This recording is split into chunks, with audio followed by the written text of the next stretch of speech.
आपण दौंड शहरातील दौंड नगर परिषदेच्या हद्दीत प्रभाग क्रमांक 4 या परिसरामध्ये आहोत आणि या परिसराचं नाव आहे सिंधी गल्ली। या ठिकाणी जे काही दौंड नगरपालिकेला येथील काही जे रहिवासी आहेत त्या रहिवाशांनी वेळोवेळी तक्रारी केल्या होत्या की या ठिकाणी जे झाड आहे ते झाड काढण्यासाठी किंवा जे एमएससीबी असेल विद्युत महावितरण यांना देखील वेळोवेळी तक्रारी करून देखील त्यांनी कोणत्याही प्रकारे झाड कापण्यासाठी तसदी घेतली नसल्यानं आता नागरिकांनी संताप व्यक्त केलाय।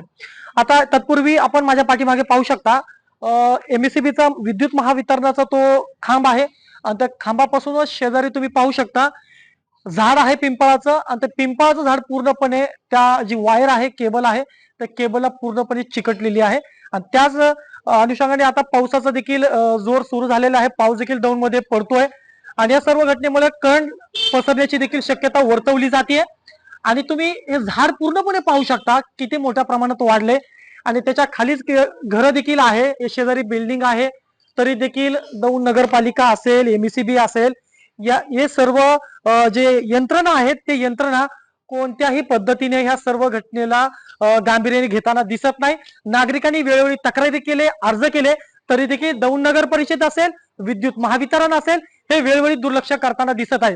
आपल्या सोबतच इथली काही महिला आहेत, काही पुरुष वर्ग आहेत, त्यांच्याकडनं आपण जाणून घेणार आहोत की नेमकं त्यांना या सर्व कोणत्या समस्येला सामोरं जावं लागतंय, त्यांना कोणत्या अडचणीला सामोरं जावं लागतंय। काय सांगाल मावशी, काय काय अडचण आहे तुम्हाला, काय होतंय, कशामुळे काय प्रॉब्लेम आहे तुम्हाला?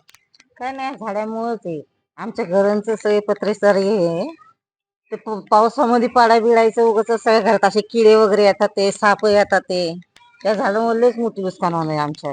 दौंड नगरपालिकेला तुम्ही कधी काय या संदर्भात पत्रव्यवहार केला?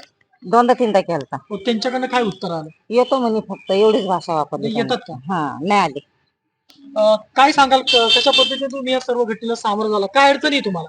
अडचण म्हणजे हे झाड इतकं प्रचंड वाढले ना की ह्याचे मुळं आमच्या घरापर्यंत म्हणजे घरांच्या खालीच आहेत आणि ते झाड जर पडलं, आता पावसाळ्यात सगळीकडे झाडं पडतात, हे जर पडलं, खूप जुनं झाड आहे, तर सगळ्या एवढ्या एरियाचं नुकसान होणार आणि जीवाला आमच्या सगळ्यांच्या धोकाच आहे ना त्याच्यामुळे।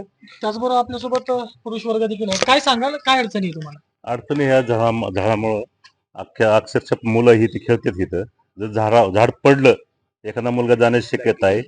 लाईट आहे इथं समोर, लाईट इथं कधी तारा चिकटतात, त्याचा जाळ निघतो इथं तुम्ही आतमध्ये पाहू शकता किती घाण आहे, याच्यामध्ये साप निघतात, हे निघतात, अजिबात ह्यांना वारंवार कळवून सुद्धा हे अजिबात काही लक्ष देत नाही, काय नाही। इथं नगरसेवकांना त्यांना फोन केला, येतो करतो हे करतो, त्याच्या पुढे काहीच कोणी करू शकत नाही।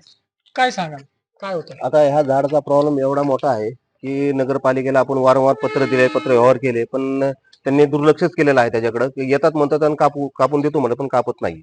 आणि नंतर आपण आताचे सीओ, आताचे नाही पण ह्याच्या मागील कमीत कमी 3-4 वर्षापासून आम्ही ह्याचा फॉलोअप करतोय आणि स्थानिक यांचे मालक जे आहेत त्यांना बी आम्ही 10 वेळा सांगितलं, ते म्हटलं हात तोडतो मात्र फक्त थोडं वरची कापतात, हे काही पुरे होत नाही। पण आत्ताच्या पावसामध्ये हे कधी झाड पडलंच तर आमच्या पूर्ण एरियामध्ये बरेच घरांचं नुकसान होणार आहे आणि बरेच जीवित हानी होणार आहे, कारण लोक झोपलेले असतात आणि आता ह्या लोकांचे घर इथंच आहेत बाजूला, त्याच्या लागून आणि मातीचे घर आहेत आणि कधी पडले तर माणसाचं जीव हानी होईल ह्याच्यामध्ये, नाही का।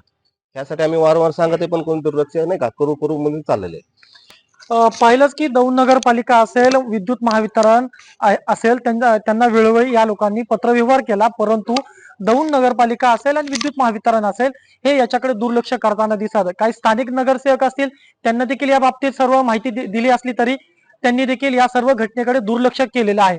नक्कीच हे या ठिकाणी जर मोठी दुर्घटना घडली तर विद्युत महावितरण तसे दौंड नगर परिषद याची जबाबदारी घेणार का, हा प्रश्न उपस्थित होताना दिसतोय। आता आपण जी परिस्थिती आहे, जे पडीक घर आहे त्याच्यामध्ये ते झाड आलेलं आहे, तुम्ही पाहू शकता की किती घाणीचं साम्राज्य। याच्यामधूनच काही दिवसापूर्वी साप देखील आल्याचं पाहायला मिळालं असं त्यांचं म्हणणं आहे। जे कीटाणू असतील ते देखील या ठिकाणी येताना दिसतात, तरी देखील दौंड नगरपालिका या घटनेकडे दुर्लक्ष करताना दिसत आहे।